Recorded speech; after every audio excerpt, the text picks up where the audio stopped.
Fight Club is a 1999 American film directed by David Fincher and starring Brad Pitt, Edward Norton, and Helena Bonham Carter. It is based on the 1996 novel by Chuck Palahnik. Yeah, my apologies for mispronouncing his name. Alright, Edward Norton plays the unnamed narrator who is discontented with his white-collar job. He forms a fight club with a soap salesman, Tyler Durden, and becomes embroiled with an impoverished but beguiling woman, Marla Singer. Alright, let's get on with this shit, my fellow peeps, or rather, this instant classic of a movie. In 3 words, mischief, mayhem, soap. Okay, the plot goes like this.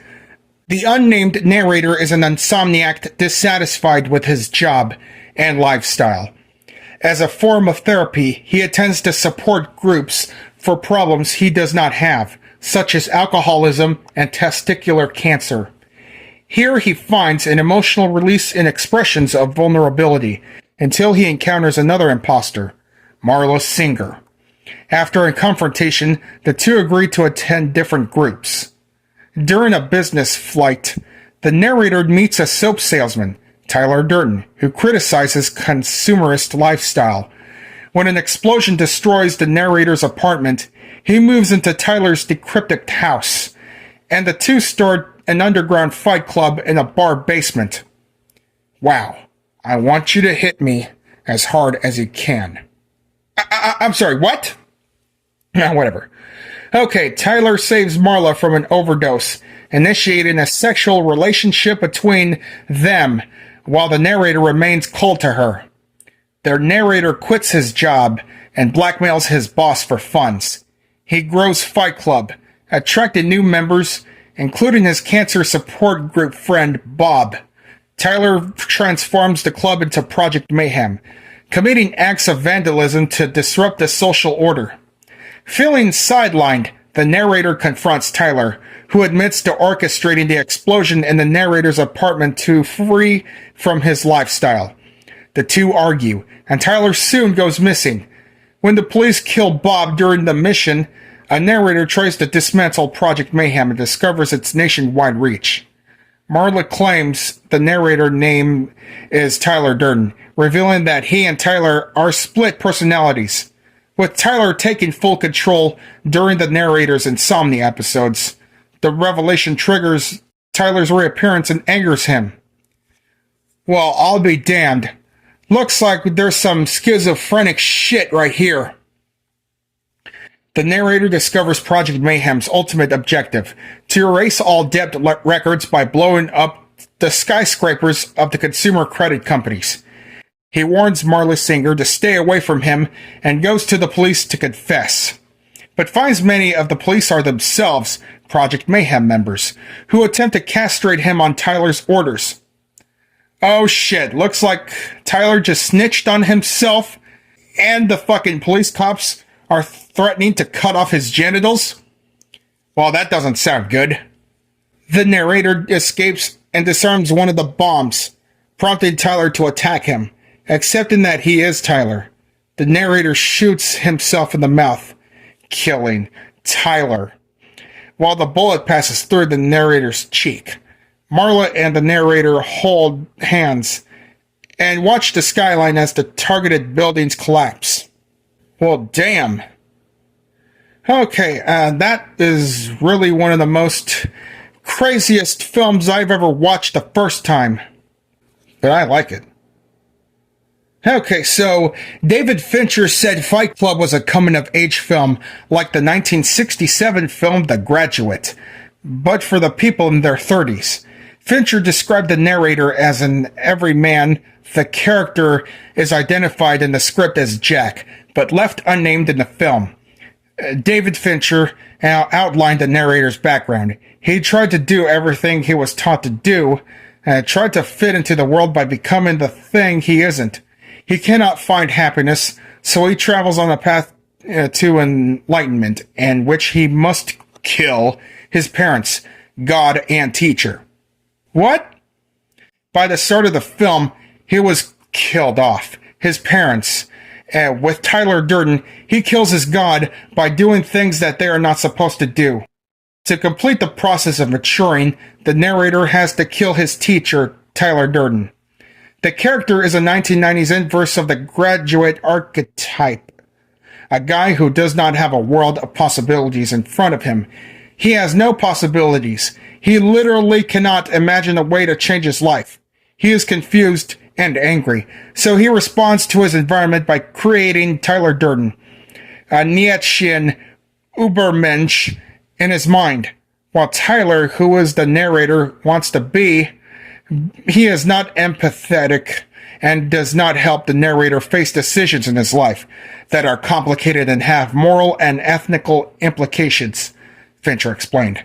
Tyler could deal with the concepts of our lives in an idealistic fashion, but it doesn't have anything to do with the compromises of real life as modern man knows it, in which is you're not really necessary to a lot of what's going on. It's build. It just needs to run now. While studio executives worried that Fight Club was going to be sinister instead tedious. Seditous. Fuck. David Fincher sought to make it funny and seditous. Damn it!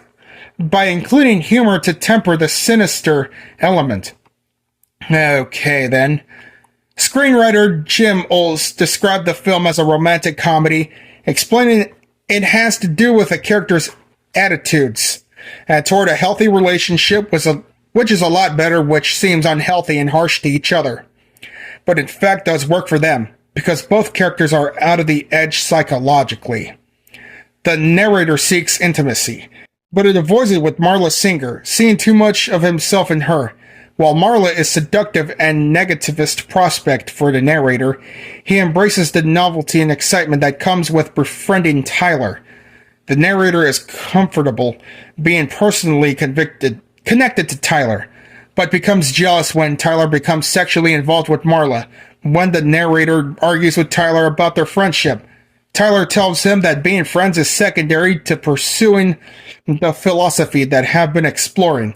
When Tyler implies that Marla is a risk they should remove, the narrator realizes he should have focused on her and begins to diverge from Tyler's path. God damn. Okay, so Fight Club examines Generation X angst as the middle children of history. Norton said it examines the value and conflicts of Generation X as the first generation raised on television. This generation had its value system largely dictated to it by advertising culture, and was told one could achieve spiritual happiness through home furnishing. His character walks through his apartment while visual effects identify his many IKEA possessions. Fincher described the narrator's immersion. It was just the idea of living in this fraudulent idea of happiness. And Pitt said, Fight Club is a metaphor for the need to push through the walls we put around ourselves and just go for it. So for the first time we can experience the pain. Yeah, this is Jack's instant classic of a fucking movie. Alright, so the novel Fight Club by Chuck P. was published in 1996. Before its publication, Fox Searchlight Pictures Book Scout sent a gallery proof of the novel to creative executive Kevin McCormick.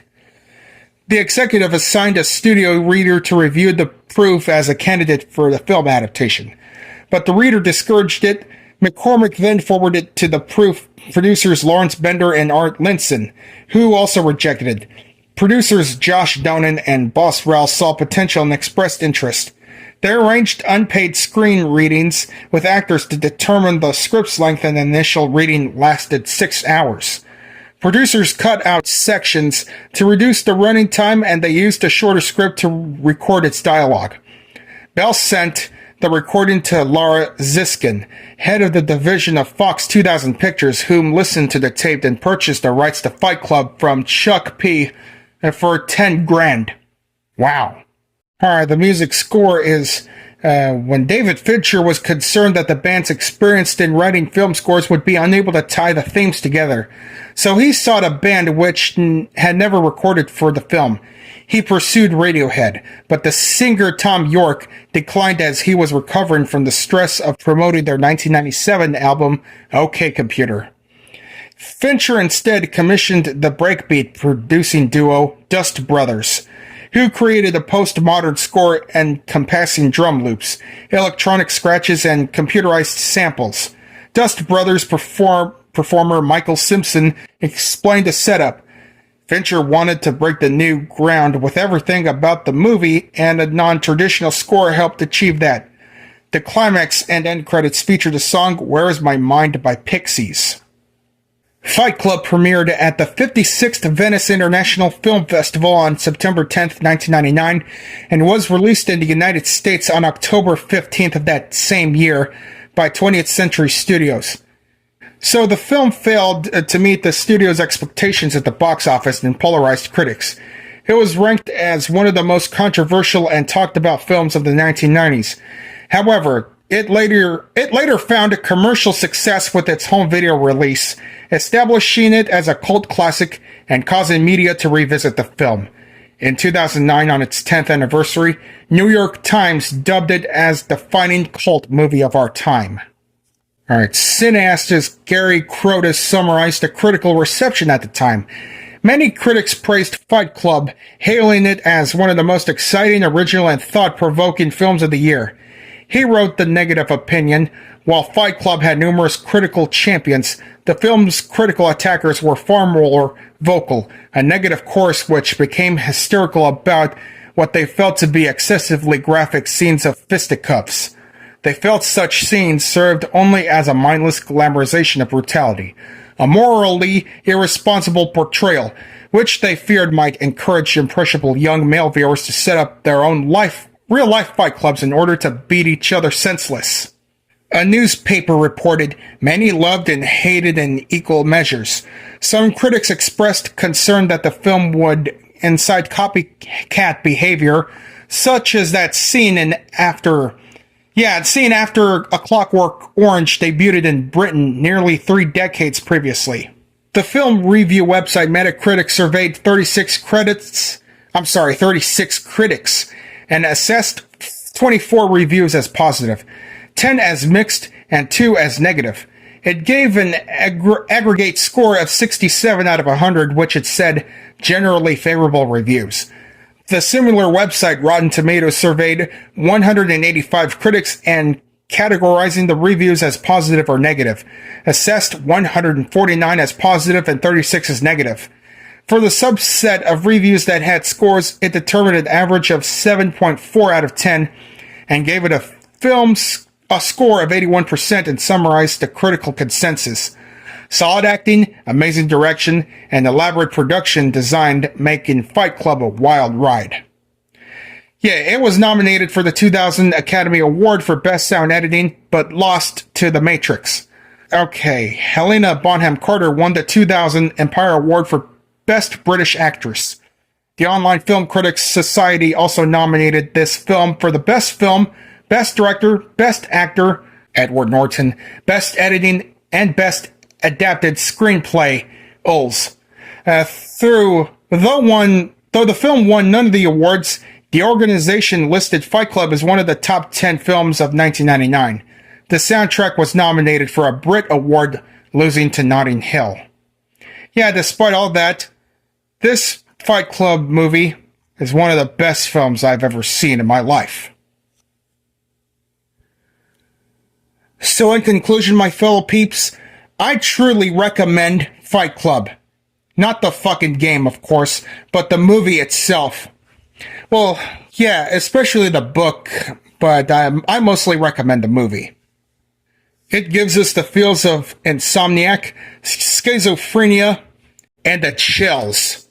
Yeah, despite the legacies and cultural impact full of controversies, this badass movie is worth every second of watching it. Yeah.